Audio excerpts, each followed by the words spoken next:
Are we at all surprised? Are we at all surprised? And the funny thing is, we would not have been surprised if they had greenlit a second season. Because think of the insanity of Velma. You know what I mean? They put out a first and a second season knowing how much the fans hated it. Now, see, here's the thing. We've heard that MCU, that Kevin Feige is like, look, we tried all the woke crap. It didn't work. Time to go back. And yes, we tried it way too long. We half destroyed the company of Disney. We got to get it back. Okay, we're going to start doing good stuff again. At least that's what we're hearing. Those are the rumors. And with that rumor came the rumor that Lucasfilm is like, now we are activists and we will persevere. We will keep putting out woke garbage. Now, but if that was the case, wouldn't this have been greenlit for a second season? Maybe they're just thinking of putting out more woke in different ways. Like, well, it didn't work that way. Let's put out more woke, but let's do it that way. Maybe they'll like it. Here's the thing. We won't. Okay? Then earlier today, I heard that Kathleen Kennedy is actively fighting for She-Hulk Season 2 and The Acolyte Season 2. Well, after hearing that, I just get this. You know, I was tagged by several people on Twitter. I don't get notifications for my tags, but if I decide to look for them, if I feel like making a video, seeing what news is out there, I know you guys are going to tag me. I'm like, okay, let me go check. So I got a lot of energy tonight. Made several videos today. I was like, let me see what people are talking about. And I was like, oh, they're all tagging me on the same thing. What is this? I was like, oh. Well, you live and you learn, Lucasfilm. So, does this mean that this is one step toward giving the fans what they want? Is this one step toward going back to what made Star Wars great? Because let's not forget, 99.9% of us were ecstatic about The Force Awakens. 99.9% of us, when we saw The Force Awakens, we enjoyed it for the most part. And it opened up just a rabbit hole. Just a can of worms of so many possibilities. Is she Luke's daughter? Is she Obi-Wan's daughter? Who is she? Oh my God. Is she Anakin reincarnated? That's what I thought. I was hoping that she was Anakin reincarnated because she knew so much. Then we saw The Last Jedi. And unfortunately, then we saw The Rise of Skywalker. Yeah. So you were doing good with The Force Awakens. Okay, for the most part. It wasn't perfect, but for the most part, you were doing good. Fans weren't being called haters. Fans weren't being called istophobes. Fans weren't being called misogynists. We all loved Rey. We were intrigued about Rey. All of a sudden, when we're not down with The Last Jedi and The Rise of Skywalker, all of a sudden, we're all types of bad people. And the truth is, we never were bad people. We were disappointed fans. That's exactly what we were. You know it, and I know it. Now, let's take a look at this article here. The Acolyte canceled. No season 2 for Disney Plus. That's good for all of us that rhyme play the game bars. Man, hopefully they really, oh, good Lord. Anyway, exclusive from Deadline. The story of the Acolyte will not continue with Lucasfilm opting not to proceed with the second season of the Star Wars offshoot starring Amandla Stenberg. Word of this decision comes more than a month after the 8-episode first season of the series from creator, director, executive producer, showrunner Leslie Headland wrapped its run on Disney+. The news is not entirely surprising now. The Acolyte did okay with critics. Yeah, critics don't count because these critics, we can't trust them no more.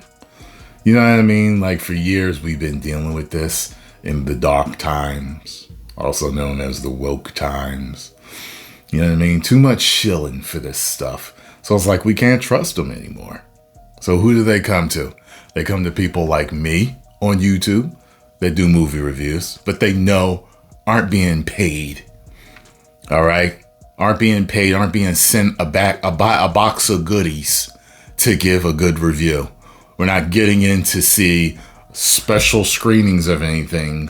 You know what I mean? We're not looking to stay into the good graces of the movies. We're just fans that want great entertainment. I know people that are shills. Trust me. And it's a shame. I wonder how they feel selling their souls. I really do. It's curious. You know what I mean? Because some people, it's you would have never thought. You would have never thought. And then you see it and it's just like, I mean, they're the ones that got to live with it. They got to sleep at night knowing that they sold their souls, not me. You know? So YouTubers come to people like myself and several others that just want great entertainment. Nerdrotic, The Critical Drinker, Eric July, you know what I mean? Just to name a few, you know? And I hope we all start, getting good entertainment again so we can be happy. So we can be happy to do videos instead of the drudgery of just like, oh God, it's like it's part of our job. But we started this because of our love for it, not because we were disappointed fans. You know what's interesting? I could have swore I saw a Jeremy Johns video where he was talking about how he started doing the movie reviews, and it was because Transformers, Revenge of the Fallen or whatever, irritated him so much he just had to do a video about it. So he was doing videos about movies that he hated, and it started to take a toll on him. He wasn't feeling good. It was really bothering him in his soul. So he had to change things up. And that's how it is. It's like there's just reluctance, even though this is your career that you've chosen. Most of us chose this career of something that we love. Okay. And for something that we love, the creators of it to turn on us, for them to stop putting out what made us fans of the product, for them to, just badmouth us, you know what I mean? With fake, these fake accusations saying that we're istophobes and all this other stuff. It was just wrong. Absolutely, categorically wrong. You know what I mean? They knew what they were doing. You know what I'm saying? But they are so desperate to make that work that they accused us of that stuff. I mean, that's sick. Period, point blank, sick.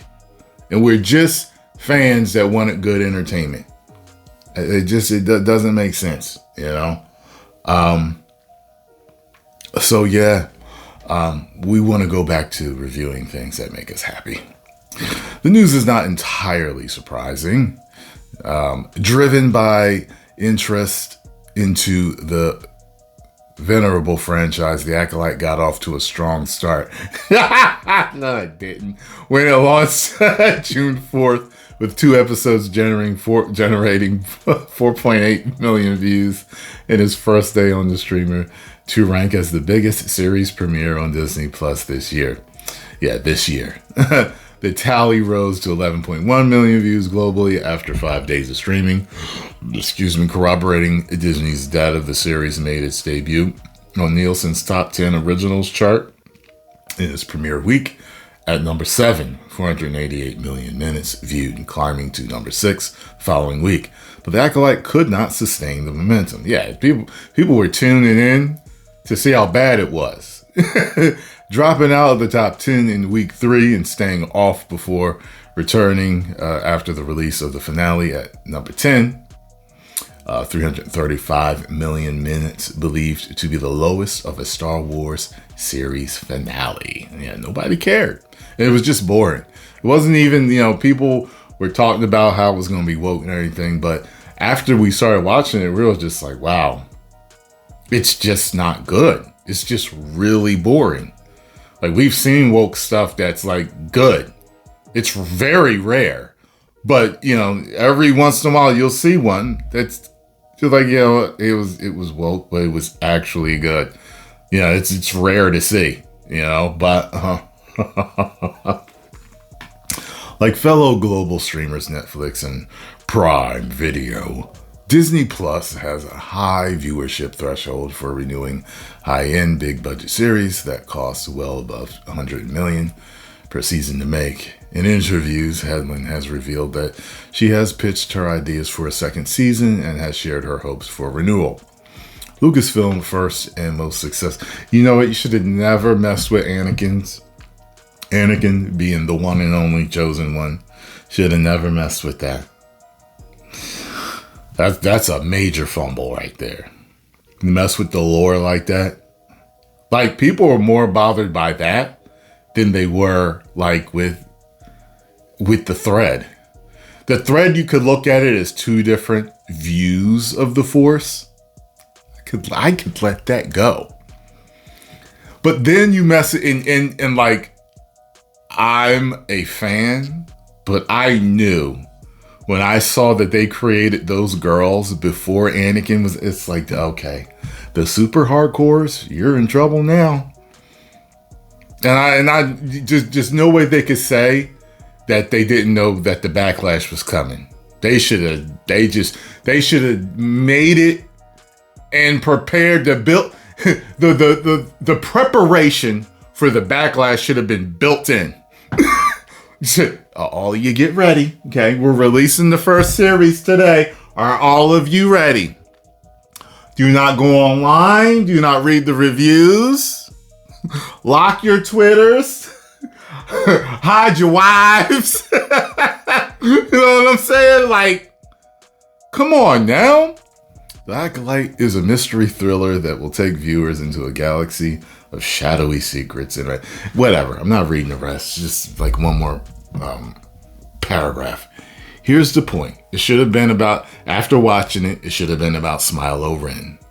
It should have been about him and his journey and everything, because I liked him. And most people that watched it liked him. He was likable.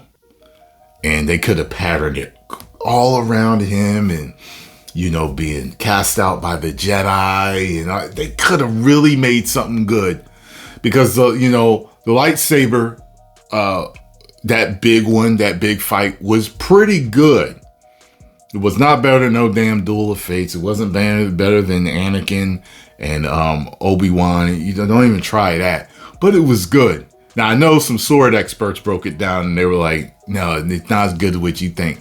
It's just that things were done quickly and it made it look good. Hey, I understand. I get that. But as a, Star Wars fan, I was like, okay, they're pretty damn good. And they should have never wasted Squid Games. They should have never wasted him. Whatever. I'm not going to go into it because I've been talking enough. Post comments down below. Let me know what you all think. Did you want a renewal for season 2 of The Acolyte? Post an emoji like this with your hand up. Raise your hand. If you did, okay. Tell me why. Raise your hand and type why. If you did not, just type no. Okay? 10 million subscribers. Woo!